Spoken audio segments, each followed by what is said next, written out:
আমি আগেই কথা বলছি, আইন শৃঙ্খলা বাহিনী নির্বাচনের জন্য যতটা প্রস্তুতি নেওয়া দরকার আমরা ততটা প্রস্তুত।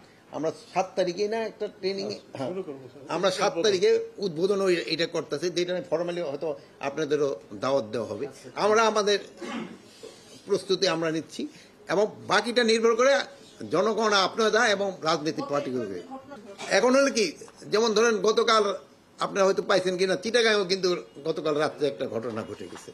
এখন এইগুলি ঘটে যাচ্ছে, বাট এইগুলি যেন আস্তে আস্তে কমায় যায় এবং এটার জন্য আপনাকে সবারই সাহায্য এবং সহযোগিতা দরকার।